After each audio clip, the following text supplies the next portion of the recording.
Hey, everybody. My name's Tammy Keycafer. I'm a licensed clinical social worker, and you are with Unguarded Minds with.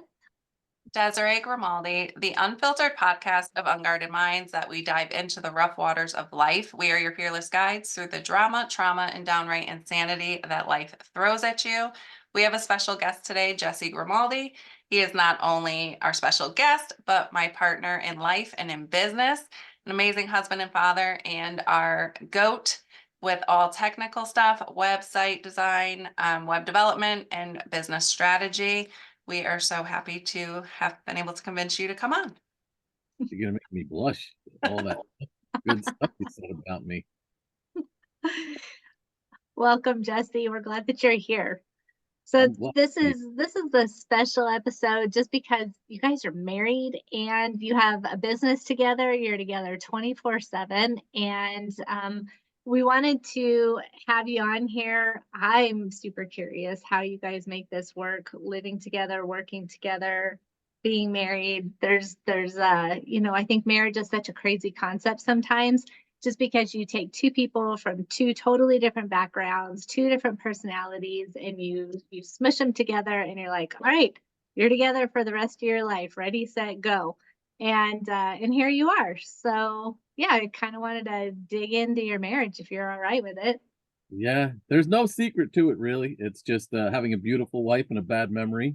I forget that she's mean to me, and I just look at her, and it's like easy to just move on. I love you so much. Oh, that's funny. Well, so how when you met, how'd you meet? First of all, how'd you meet? Did you know right away this is it? She's my person, he's my person. How did all that come together? All right, So go go ahead. So ahead. we worked together.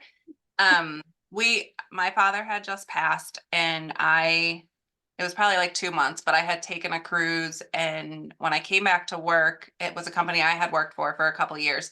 But when I came back to work, it was his first day. Um, and to pre-frame it, we were in our church group yesterday, and somebody had said they were trying to explain that, and this, whether you're religious or not, I think it pertains to life, but they were saying if you're constantly trying to control something, then the blessings, the change, whatever it is you're looking for is not going to reach you because you're grasping control. You're not letting go. And up until my father had passed, and still today, but more so then, I tried to control everything, the outcome, whether it was getting him clean or keeping him alive or, all these things. So after he had passed, I was kind of at a blank slate. Like, obviously, what I'm doing isn't working. I kind of give up, and whatever other shit is going to get thrown at me, I guess I'm here for it. Um, and so Jesse had walked in, and it was his first day, and he was friends with the business owner that I worked for. And he smelled like alcohol. They had went out partying the night before. But there was something about him where I knew immediately that he was the one. He was going to be the person. I don't know what it was. I don't know. I can't describe the feeling, but it was something I knew. And it was something he had no idea at that moment or that time. But I knew it. I knew, and it was something I was going to have to pursue. But he could speak to you on his mindset that he was in at that time. Yeah, I'll go back because the reality of the how fast our relationship moved and our marriage moved, for me was, um I was coming out of a really, let's call it difficult, not really, I don't want to say difficult, but it was like my lifestyle was not good, and God had been pulling me to get out of the lifestyle. And when I was trapped in the lifestyle, it was like I was going nowhere. Like, what, relationship wise, life wise. I made some good decisions that I eventually helped me out in the future. But when, they say that when you take one step towards God, he takes two steps forward towards you. And when I decided to make the decision to start getting my life right, my life started taking like a fast pace, just, I mean, super fast paced into the right direction. And so, it was kind of like finding the right job was a little, and then, but once I found the right job, then I found Desiree. And, in the, at work, it was kind of like, I didn't know that she was the one immediately. I mean, she was, she was the one that saved my money, and she watched, she took care of my money in the business. And to me, that was very important. So I felt the need to, I'm a salesman, and so you be nice to these type of people in your life, and they do good things for you. And I mean, she just kind of, swept me off my feet, if you will. And it was kind of like, all right. And but once we started dating, it wasn't hard to tell. It was like, boom, it just kind of fell into place, and we were moving full steam ahead. But something that you talk about a lot, Tammy, and I think that like not even having that knowledge prior, that Jesse and I were both really good about in the beginning, like we had our non-negotiables. Excuse me. He didn't have as many as me, but like we knew exactly what we wanted and what we didn't want from the beginning. I think we had that conversation, like first date, second phone conversation, like we knew exactly what we didn't want in life, and what we did. But I think that's I had so like important. You're right. Yeah, it's that energy attracts energy. And if you don't know what you're looking for, if you don't know what you want, if you don't even know what you don't want, it is, that you put that energy out there, and it's almost this blind, like, I don't know, I just want to be with someone, I'll pick you. And when you go into something like that, you could be setting yourself up for something that could be pretty unhealthy. So you guys had done some type of work, some type of just inventory, I guess, of your life to say, here's what I don't want. And I love that you said you can only be open to blessings if you let go of control. And yeah, so maybe there was that control, Desiree, of trying to help your dad and get clean and get clean. Obviously, you can't make someone be healthy and get clean. And then Jesse, you're a salesman, you got your business and money, and you're like, this is really important to me. This is my priority. And you guys kind of met and were able to meet your non-negotiables. Yeah, I mean, I'm a salesman, so everything's negotiable. So they're the easiest ones to sell to too. man. No, but like for me, it was super simple. And he's like, the standards aren't set very high, but I was like, no drugs. I won't date anybody who has kids, and you got to have a job. Like it was very basic, but they were such things lacking in the way I was brought up or the people I had dated or whatever. Like if you have these core foundational things, then I think the rest can kind of play out. I remember one, and he could correct me if I'm wrong, but I remember one thing, like, I was super angry and would always get into like confrontations or fights or like stupid things like that. And he was like, no more. Like I have zero room for drama, and you're never to hit anybody ever again and like start fights. And that's just not like the lifestyle that I plan on being in. And I never did. Like after that, it was that simple. I don't remember if you had more than that though. I had to be a good cook. Yeah. Didn't have to be a good cook at this. That was a bonus. Yeah, that was definitely a bonus. Quickest way to their heart is through their stomach. Oh, I don't know how I landed Jim then, because I cannot cook. So it's almost like that was the first time that you, Desiree, had maybe heard someone say, enough, no fighting, no hitting, no drama, I'm not doing it. And I don't know if that was something where you're like, whoa, like someone actually set a healthy boundary for me, set a limit, set something where it's like, oh, that's not the result. That's not how you get things done. Like, I don't know, was that just kind of a, like, whoa, a shocker? At first, it wasn't I was like, yeah, whatever. Like, because I knew The that trust. I knew it wasn't like, he's not the type of person, he's not gonna be like, oh, let somebody hit you and don't do Uh-huh. it, but it was like, you have more important things here, like things in your life, that this isn't where your energy, Jesse's huge on energy, and that's not where you should be feeding your energy. That's not what you should be wasting it on. Um, but also I think from previous conversations we've had, like, that was expected of me growing up. That was something that was big, whether my father pushing it, or my mother starting something and needing to be defended, or an ex, getting in stupid situations. It was just, I think now I realize more, it was an expectation of me to be that hero, protector, whatever it was. And it was also the only way to demand respect, where Jesse kind of just opened my eyes a little bit more. Like, they don't affect your life. You don't have to respond that way. Like, who cares if they said that? Who cares if they think that? Like, it doesn't affect you. That's not where you are. So it opened my eyes that way. And it wasn't that hard. I mean, sometimes it was, but not often. So Jesse, what was your, like, giving her an alternative of, like, you don't have to do this?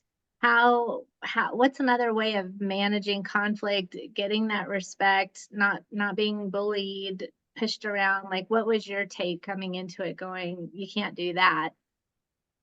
Well, I mean, there's a lot of violence, yelling, like, not crazy amounts of violence, and but it's, I mean, just that whole negativity, that energy, that dark energy, that negative energy, that will consume you, and that will not just consume you, that will consume everybody around you.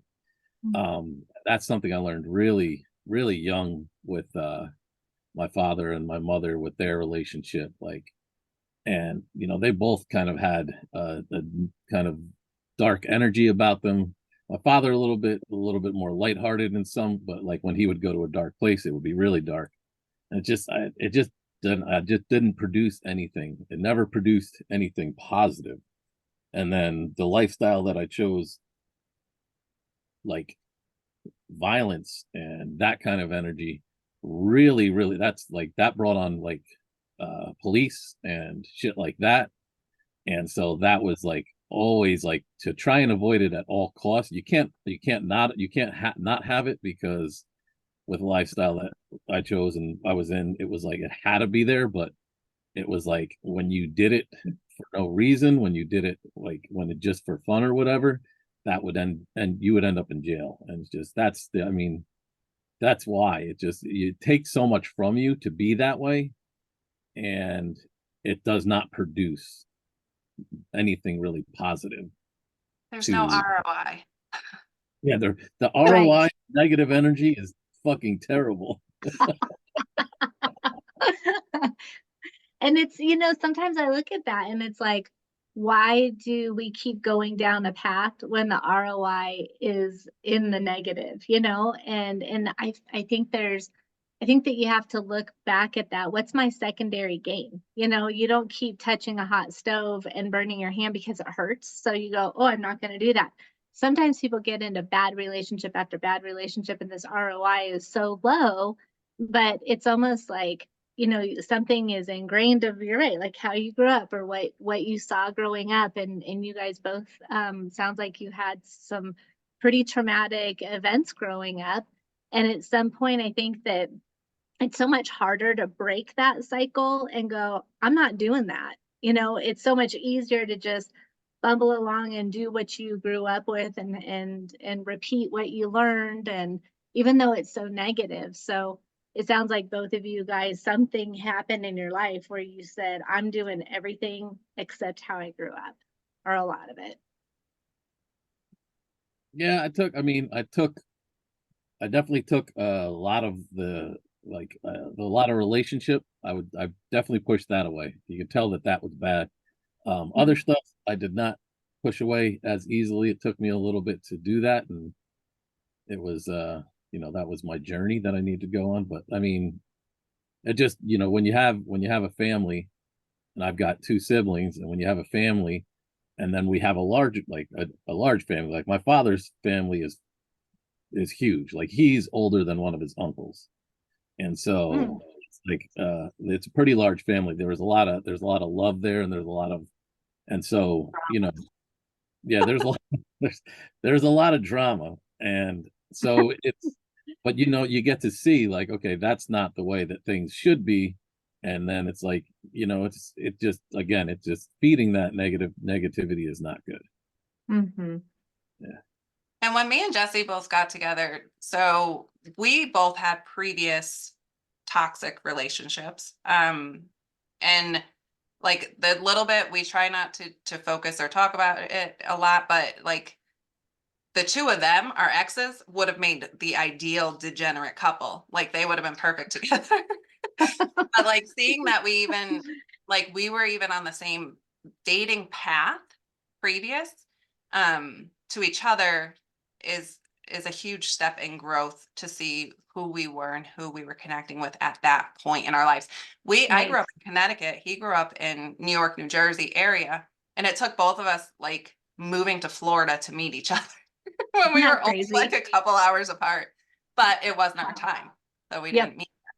But Jesse did not believe in marriage when we first started dating.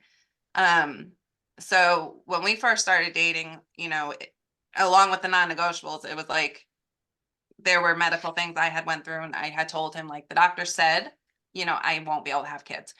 And I thought that was super important for us to discuss in the beginning, because if he wanted them, then it might be a waste of time, because I didn't know, like, that was the last thing the doctor had told me when discussing it. And he was okay with that. And I mentioned marriage, and he was like, no, not a marriage person. Like, don't believe in it, don't want it. And I was okay with that, because I can't sugarcoat who I am. I'm a very blunt person, I guess. And so his reasoning for not wanting marriage, I knew he would see differently. So I knew I just had to be patient with it. And he could talk about why he didn't believe in it. But, we ended up, we weren't trying not to get pregnant.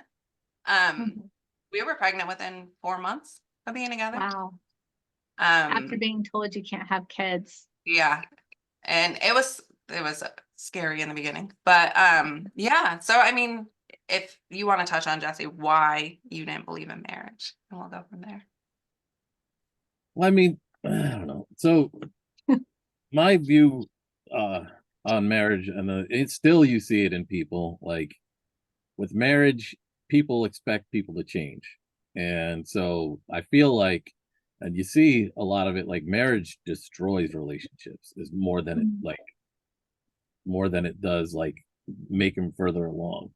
And I feel like that's why the marriage, the divorce rate is so high, is because you go into, all right, well then, once we get married, things are going to change. And, going into the relationship that we had, it was like, all right, don't be a douche, period. Like, be a good person, treat them right. There's no reason to like think like, okay, when I get married, things are going to be different. You act like you're married when you're in a relationship. You treat that person right, and then, and it hasn't. Our relationship now is no different from then when we weren't married. And so I just thought, and my take on the situation is, marriage does destroy relationships, because I didn't know, like, if there was like expectation to change. I wasn't going to. I'm gonna be the same person I was before. You like, what you see is what you get, and that's kind of my take on marriage. And how long have you guys been married? Like 50 years. Underwater. No, so here's the deal, Tammy. I know it sounds crazy, but listen to this. All right, you ready for this? Ready. Right, so when you have people that are married, right, and they don't spend all the time together that we spend together, because we work together as well. So you spend what, like 2 to 3 hours in the morning together, then you have 8 hours apart, and then you come home from work, and then you have like another 2 to 3 hours together. And so when you're married, you really only have like 4 to 6 hours together, correct? I mean, on a daily basis, Yeah, right? on the normal. Yeah. So now we have not just that time together, but then we have the full 8 hours that we're working together. And if you take that time and you add it, it's like we've been married for double the time at least. So it'll be 15 years in June.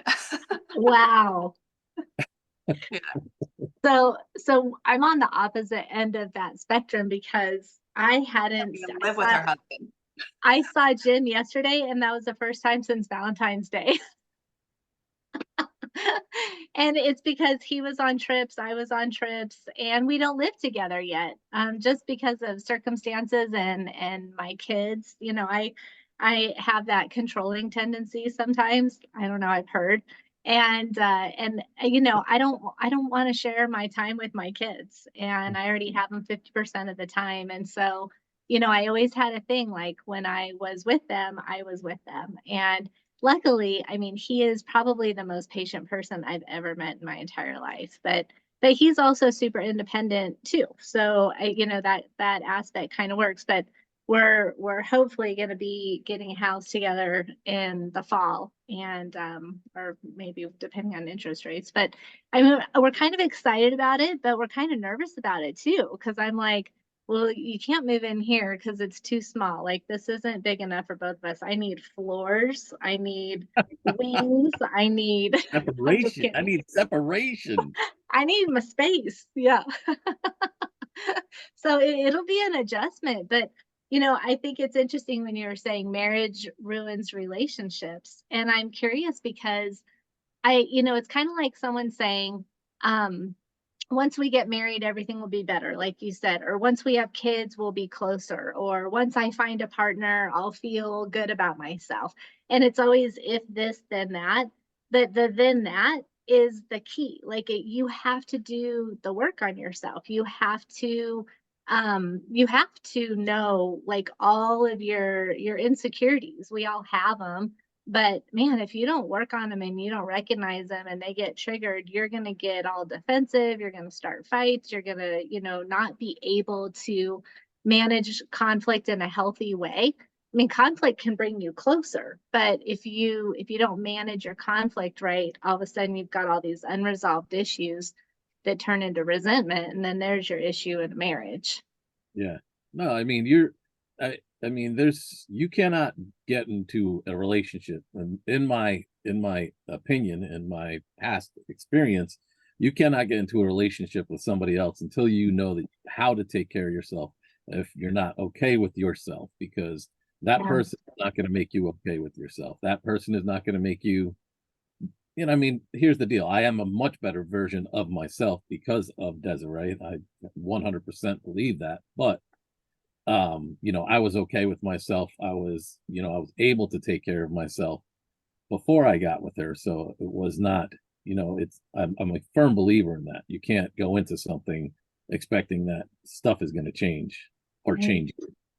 Yeah, Yeah. I told to myself, and that was where I was patient because I was like, I will always be this crazy. I will always be this needy. I will always like, I am who I am, and it's not going to change. I mean, and so that's where I felt like he just needs to see that, and then he'll understand that that's not what my expectation is or where it's going to go once we're married.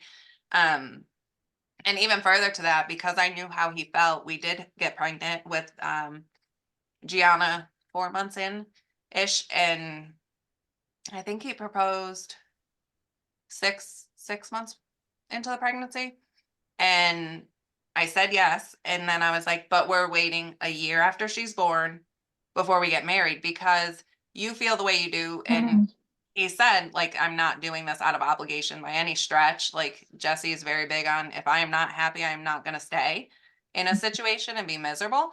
But I was like, they say like the hardest things is like having a kid, getting married, moving, buying a home, those kind of things. I was like, we're going to do parenting for a year Mhm. and then get married and see where we're at. And so that that's what worked for us was, and not only that, like, I don't know, we didn't want our daughter to think like, oh, well, we got pregnant with you, so we got married. We got Had married to out of because we loved obligation. each Yeah. other, not because of you. We could have you and love you and not be. So that's kind of how we did things. But yeah.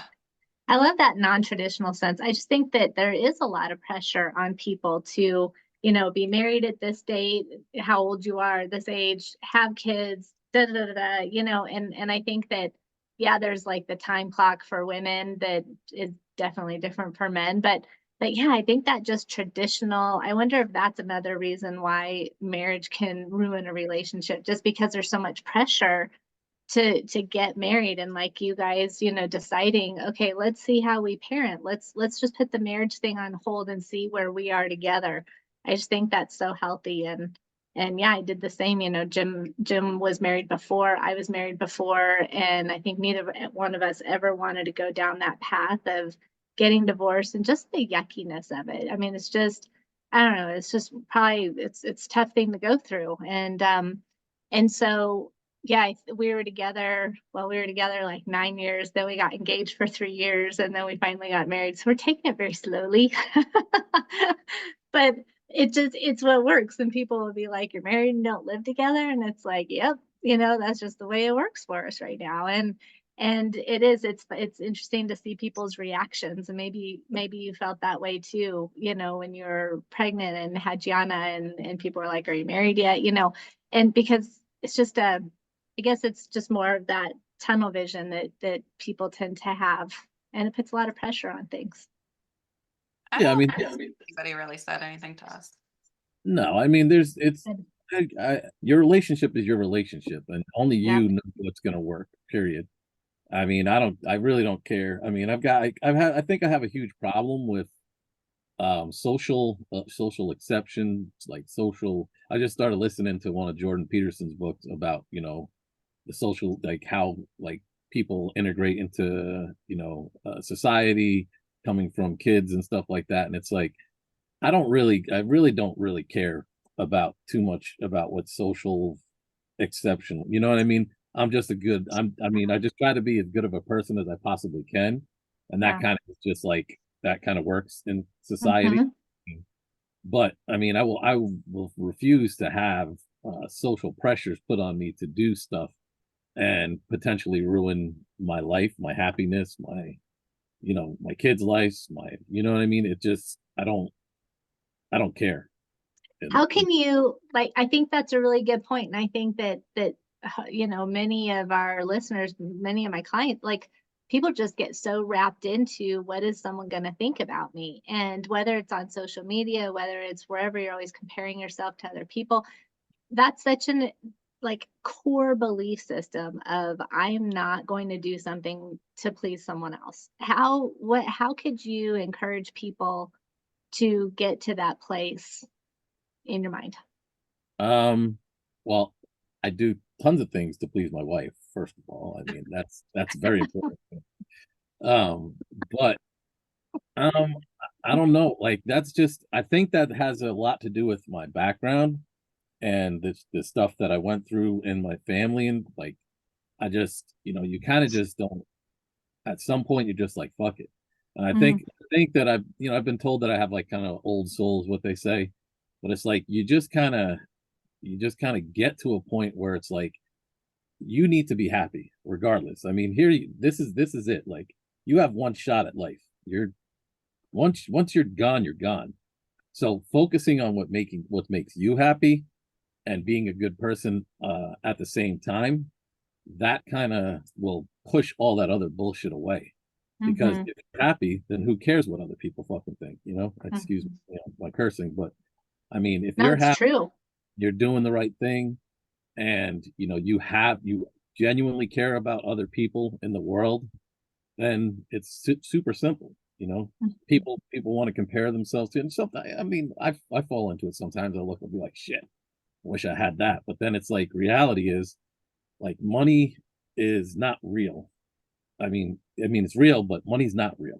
You know what I mean? What you have is the moments that you have with the people that you love.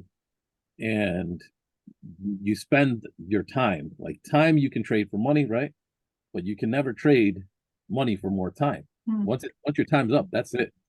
So that's the most powerful and most expensive thing that you own. And you spend that time with yourself, and you spend that time with the people that you love. Once you realize that kind of shit, then it's like, you really don't give a shit what anybody else thinks about it. That's my opinion. That's just how I feel. Yeah.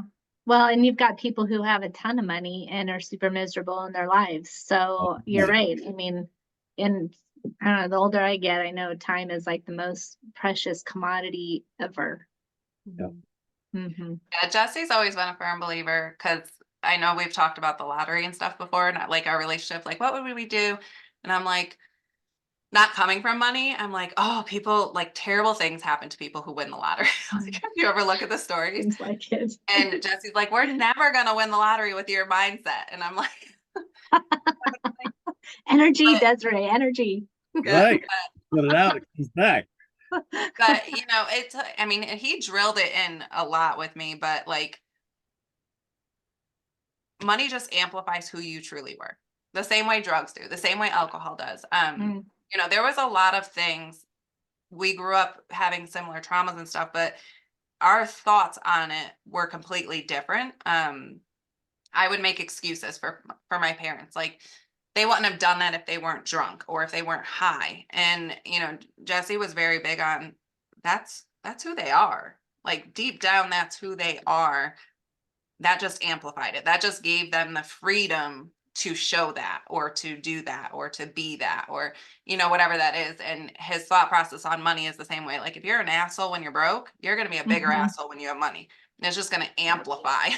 Like, Yeah. It's just like a marriage is going to make me happy. Nope. That's not how it works. Yeah. I guess it's just, yeah, it's that relying on something else it's those external factors that people rely on to make them happy. But if you don't have an internal sense of self, it comes in and it goes out, but it doesn't have anything to stick to. You've got to build that internal sense of self, and it takes work, you know. You had said something earlier. I was just trying to remember. Maybe it'll come back to me, but I know the idea of like comparing yourself, and I think that we're just born like you learn how to compare. You learn, should I wear a coat today? I don't know. It was cold yesterday, not as cold today. Like comparing, I think, is totally normal. It's what you do with it. But it sounds like you kind of just had that sense of like, I'm not going to worry about what other people are thinking. I'm going to live my life. And I had to like really work on it. I have these coping statements, and I've learned you have a statement, and it's like a mantra, and you say it to yourself 100 times a day for 2 weeks straight, and then you remember and remember. Mine was, I don't have to prove myself to anyone, because it didn't come to me that easily, and I had to ingrain that into my brain. You don't have to prove yourself to anyone, because that's what I did. I went out and people pleased and tried to make sure everyone was happy, and it turned you inside out. And so yeah, sometimes it comes naturally, sometimes you gotta work. Yeah. What's that? Trying to please people takes a lot of energy, and if you're trying to please anybody outside of yourself or the people that you care about, that's a lot of energy spent. But I feel it like doesn't work. No, and it doesn't, because you can never please anybody. That's the truth. I think, and another to the point, another huge part about why I really don't care about what people think is because I am dyslexic, and I was diagnosed with dyslexia. And where I went to school, it was like they put you in the class with everybody that had any sort of, you know, from people that were autistic, that they didn't, back when, you know, autism really wasn't a thing, to people with Down syndrome. We were all put in the same classes. And when that was the case, you know what I mean? I got to know a lot of people with a lot of different issues. And like, I can look back and be like, okay, well, that person had autism, that person, you know, ADD, ADHD, you know. And so when you're in that environment, and you see you're surrounded by these people, and you know, you get to know them, and you get to be real people with them, and then everybody kind of outside of those classes would like normal people, and they would treat certain people a certain way, and it's like if you got to know this person, you wouldn't be that person. And it's like Yeah. I knew looking at that, being like, I don't want to be one of these fucking assholes. Like, who Yeah. cares what people think? For real. Mhm. And when it comes down to it, it was like being in that kind of environment where, you know, I was in those classes for certain parts, but I was outside of those classes for other parts, and I was like really good in the classes that I was outside. Intellectually, you get to see like these people that are out here that act a certain way, like they're smart, but their intellect isn't really there. Like, what the hell is wrong? Like, and that to me was like, I really don't give a shit what people think. You know what I mean? Mhm. I think people that have like mental problems or whatever, you know, learning problems, mental problems, and they're just super happy people. And it's like, shit, why would I want to be fucking miserable being like this when I could just be happy? And I think that was kind of where I definitely got a lot of it from there. Yeah. Yeah. Yep. And it's almost like the people who portray themselves as everything's perfect and fine, and they're the ones that are probably sometimes the most miserable, just because they're trying to fit into this certain box that they feel like culture wants you to be. Hmm. And so, what do you guys have any? I'm going to put you both on the spot. Do you have like things that you disagree on, and you just have to come to a place of like, we have to agree to disagree?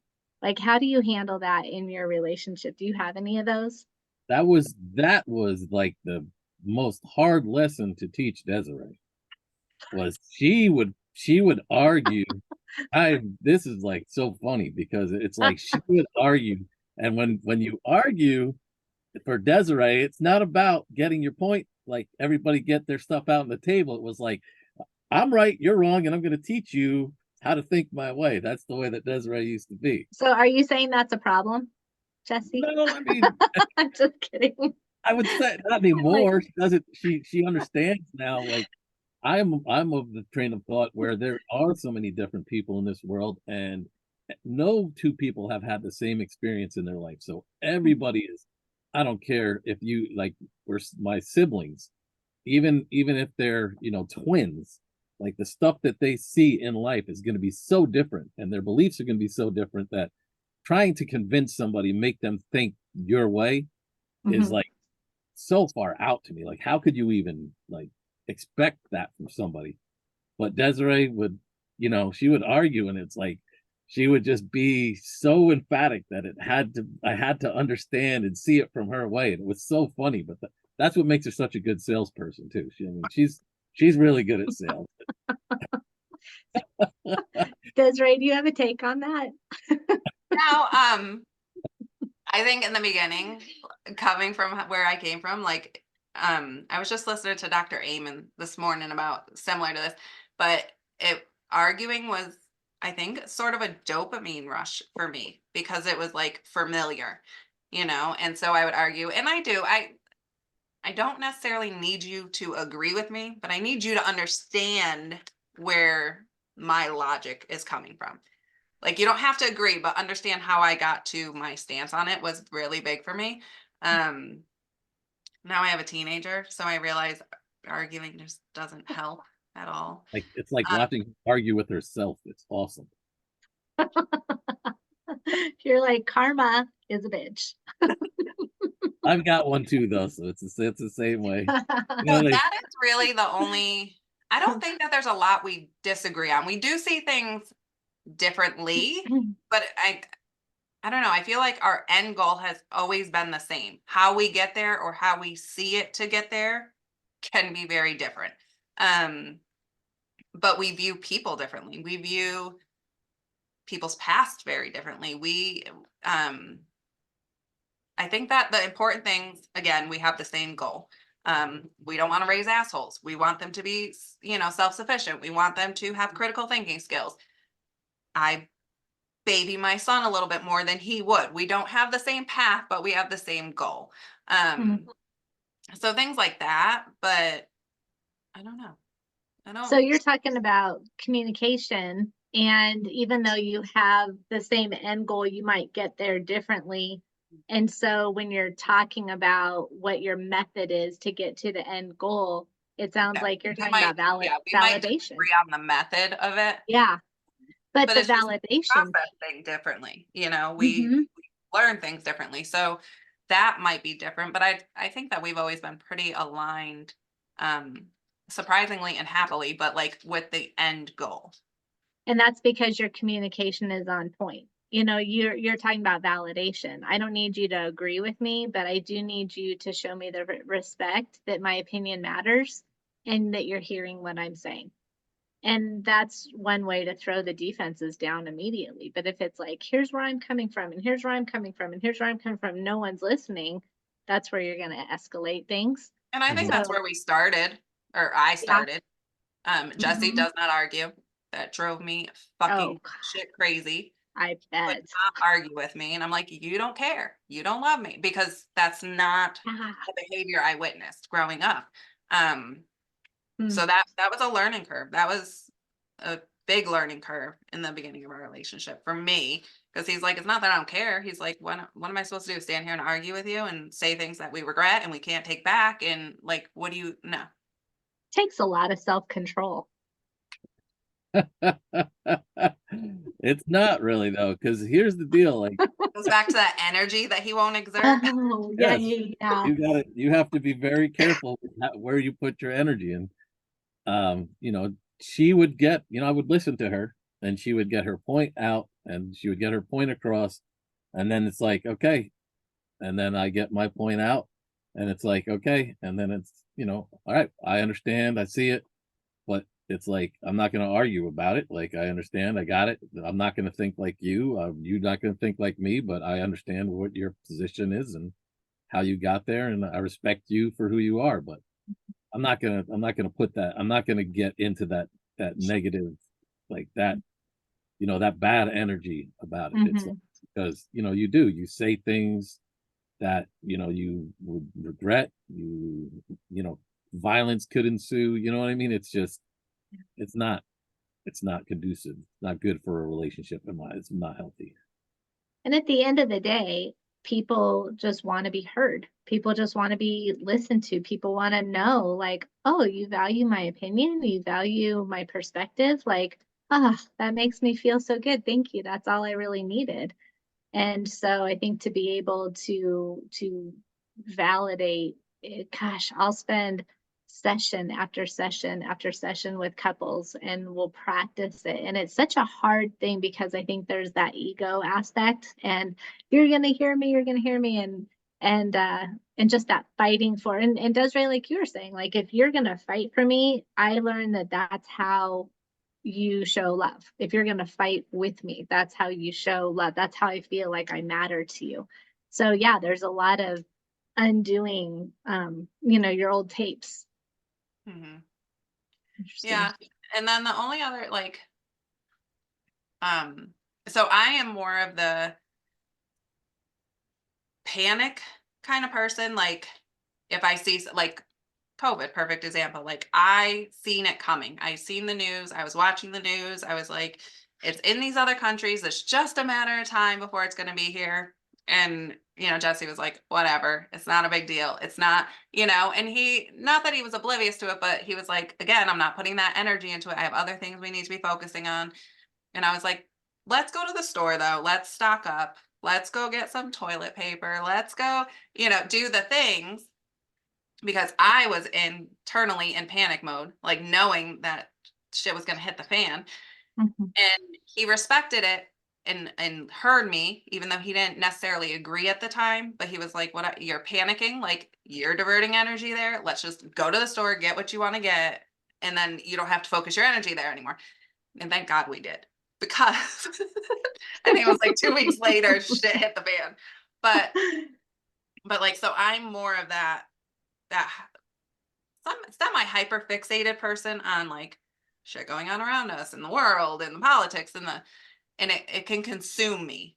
Mhm. I've gotten better about it, where he is not that person. So I think like just the way that we view things and we process things, it balances a lot. Probably more for my benefit than his, because I probably drive him crazy with some of my panicking. Like there's days he's like, get off TikTok. Stay off TikTok for like the next 4 days. Let your algorithm reset because you're killing me. Well, you guys have definitely found a way to work together and work through, so much of not having that super easy start, and I think that you've got to give yourselves a lot of credit for beating those odds, but you were also, it wasn't just luck, you knew yourselves and you've worked towards communication, you've worked towards making this work, and it sounds like, you've got a good thing going on. Yeah, absolutely. I mean, it helps.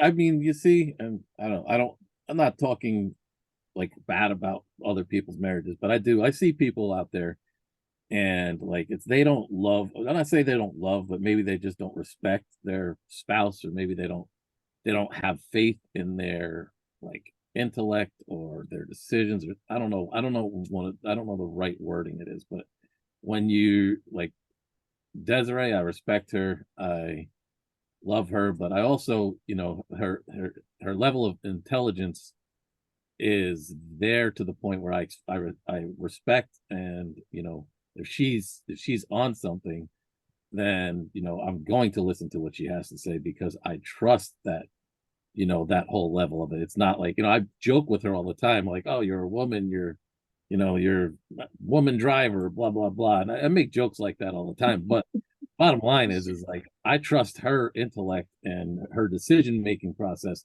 more than I've trusted most men throughout my life. And it's like I think that's a huge like thing that has helped the marriage move forward, because I trust that, when we both have a rope, and like she said, we're going to the same place, we both have a rope and we're pulling to the same direction, that she's pulling to the same direction, and her decisions are going to help get us there. Does that make sense? I think that makes Yeah, sense. yeah, yeah. And you touched on communication, respect, trust. I think appreciation. Those are, a foundation of that's so necessary for a relationship. And it allows you to be vulnerable. So it allows you to do the validating. Vulnerability is a huge aspect in a relationship that's going to make it healthy. But Mhm. it's hard to get there, and you've got to have He's that been a trust. hard one to crack with vulnerability.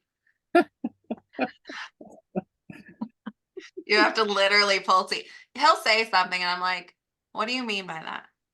He's like, what are you talking about? I'm like, no, what you just said. What do you mean by that? He's like, I don't know what you're talking about. And he'll just completely change. Like if it's something he does not want to dig into, Uh-huh. he'll be like, what do you mean? Are you watching the show that we're watching? I'm like, no, stop, pause the show, go back to what you just said. And he won't, most of the time. So we're still cracking away at that vulnerability a little bit. Yeah, I mean, it's a thing about being a man. Number one, like being vulnerable as a man just isn't a good thing. But number two, Maybe we'll disagree with you.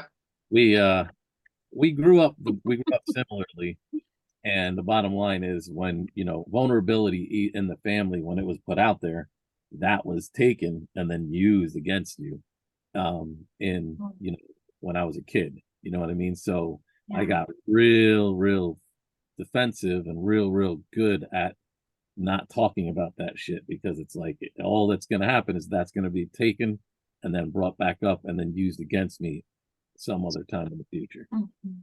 Well, that's like So when we had our daughter. We went in and I let Jesse sleep. Like I couldn't sleep, my contractions had just started or whatever, but he was sleeping and I didn't wake him up, and I made sure to tell the nurses to be quiet. And they were like, you're dilating, you're dilating, you're dilating. Well, when he woke up, I had my head like buried crying because I was in pain. But even that, he's like, why are you hiding your face? You're fucking giving birth to a child. right. Naturally at that. But Ugh. he's like, but it was like he said, I mean, crying in my house growing up, it was a weakness. It was totally going to be used against you, because they know another trigger, another button to push that Mhm. can trigger the win for them, or the, you know what I mean? So Yeah. I mean, that's something I struggle with him, like just crying in Mhm. front of him. And he's like, what is wrong with you? Just why are you hiding your face? Why are you, so that we Mhm. definitely both have our own shit that we still kind of hold on to old behaviors, but Yeah, I mean, you could never fully 100% change. I mean, there's things that make you who you are, and you can work on them. And every day, it's like going to work out at the gym. You have to work on it every day, but it's not going to just go away. Yeah. Like That thinking stays back here, and your goal is just to make it quiet, that one little trigger, and it's right back into the front. absolutely. And And you got to that's where get you back guys, there. yeah. Yeah. But the more you show each other trust, the more you show each other healthy conflict resolution, the more you show each other respect, appreciation, the easier it is to bounce back from the old tapes that force their way to the front. Mhm. Yeah. So any last minute advice to people out there that are either in a marriage and really kind of struggling with some just issues, or people who are out there and just feel like, no, marriage ruins relationship and I'm sticking with it. Like, do you have any last minute um suggestions? Um, no, I mean, I just, you know, if that's the thought process that you're in, like marriage ruins relationships, then you might be in the right place mindset wise. Like you were already married in your brain. If you're in that relationship and that's where you're at, you're already in that right mind frame. You're already treating that person like they're married. You're not going to change once you get married. Like you love them the same way. You're in the right place. So marriage is really all it is to me, it's just a contract that you sign that lets the government know what's going on. And I mean, now like more religious in front of God that your vows are there. But again, I was still, you're still to that person, loyal and all that, craziness. But I don't need a certificate to tell me that I need to be that person. I don't need to say it in front of God to be that person. I was that person. I am that person. And when we got together and we decided we were going to be in a relationship, that's who I was. Uh, Mhm. so that's that. If that's the kind of the mindset that you're in, people looking to get married, like this is something that this is going to be a little bit lengthy, real quick, but it's something that I heard. I was actually watching a podcast, Impact Theory, and it really resonated with me and really kind of helped me understand why our marriage does work. And it was a woman talking about how and why arranged marriages actually work, and they work so well. And the woman was talking about how arranged marriages, like, yeah, like maybe when they're younger, like they just meet each other, it's not like they fell in love, like the story, like the Disney story of how you fall in love and the princess, all that stuff. It's not like that, like the arranged marriage. But they're saying that studies show that the arranged marriages last longer, and they actually do fall in love and they love each other more, and it's all. And the reason for it, they're saying, is because of the backgrounds. Like the backgrounds of the families are similar. Like the arranged marriage of the two parents are because, okay, their family is similar to our family. They have same belief systems. They're same, like probably same religion. And so they bring them together and they arrange marriage. And then as they move forward, they already have that similar, that like, common ground. yeah, like their Mm. their brain, the way that they were brought up, their Mm. their values. And I think that is definitely why our relationship works so well, is because we do come from similar backgrounds, even though it is not necessarily like the most positive Mhm. backgrounds in the world, but we have and we know, this the same thing. We Mhm. came from the same thing. We know what to expect. We know what we don't want to be. We know what this path leads on. There's a lot of people that don't know what those paths lead down, Mhm. that haven't been through it, and we know. So I think that kind of really pushed and is the driving factor of why I don't want to say easy, but it is. It's so easy to stay married because it's like we do know and our goals are the same and we understand things kind of in the same way. So Yeah. that's a you want to I mean, if you haven't found somebody and you're looking for somebody, you might want to look at like their background, their family, their that type of situation, or maybe they didn't have a family, you didn't have a family. Maybe that's kind of okay. Maybe that's the factor that you will drive you and keep you going in the same direction. So yeah, that was like kind of like a mind-blowing thing, but it's like, wow, that's absolutely 100%, I believe, why it makes our marriage so easy. That's interesting. Yeah, you would think that arranged marriages would not have, well, I don't know if they're allowed to get divorced, but if they're, are they really happy? They didn't really choose each other. But that's interesting with, if you start on that similar ground, then you've got so much more of an ability to connect and understand and have an empathetic, yeah. Because you're not stuck in the lust part of it. I mean, isn't that where a lot of people, oh man, like I just want to jump that person's bones, and then it's like, oh, you're together, and it's like, man, Oh, this is who you are. Yeah. It's like, holy shit. Even like they say, people like who meet in bars, like you met them and you're attracted to that person, but they were drunk. Well, they're gonna sober up. You're gonna sober up, and like you're not the same people that you met. And so even like situations like that where people are just looking for people in the wrong place. Jesse smelled like alcohol, but he wasn't drunk when I first met him. Michael. Yeah, I am obviously a big proponent of taking your time. Now you don't have to take, 10 years, but if you go too fast, you're right. You just miss so much of that. And then you miss the conversations about how'd you grow up and what's your relationship like with your family and I think that, I don't know, my first husband and I, we grew up very similarly. Jim and I have very different backgrounds. And, I think that there's that extra level of communication with that vulnerability you were talking about. Like, I'm a super vulnerable person. I'll trust anybody, that's not such a good thing. And he's on the other end of the spectrum where he's like, all right, who are you? What do you want? He just very, like, I think you guys might be related somehow. But yeah, I think that we can balance each other out, but it takes me an extra level to not personalize like that level where I have to go, wait a second. I think that's coming from how he grew up and trust factors and just different situations. And yeah, so I think it can work, but it takes that extra level of stop, pause, take a step back, communicate, understand. Yeah. Whereas it doesn't have that ease of like, oh yeah, I get that, I see you. Fell into flow. So let me ask you this. I got a question for you. Because so there was a girl that I knew growing up, maybe in my 20s, and she was a psychiatrist or psychologist or something. She was going to school for that. And they told her that she should not be psychoanalyzing the people around her in her life, the people that love her. So did they tell you that or no? Is that like a thing? I mean, they tell you that, but it's kind of in your nature. And my first husband, he did what I did. We were both counselors. He did more administrative stuff and I did more of the direct practice, but we had the same education and background.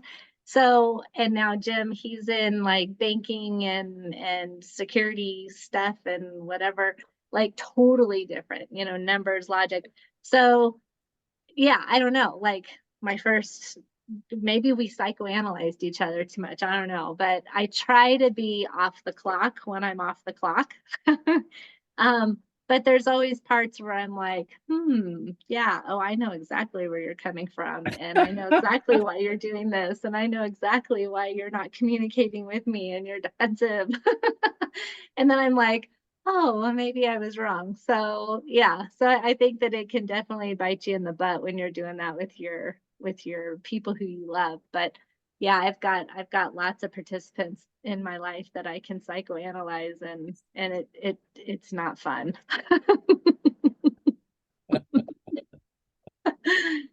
Oh, especially as a parent, you know, I've got my two boys. I'm always like, oh my God, I did this wrong and that's going to ruin you for life. And I did this and you're never going to want to get married. And I did this. And, you know, so, and I think I don't know, I guess like with them, it comes down to communication again. But yeah, it's hard to turn that off. What about like the people they bring home? Are you psychoanalyzing them? Like, 100%.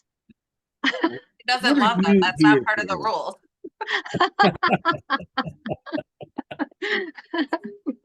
Yeah, that's where I'm like, who are you and what's your angle?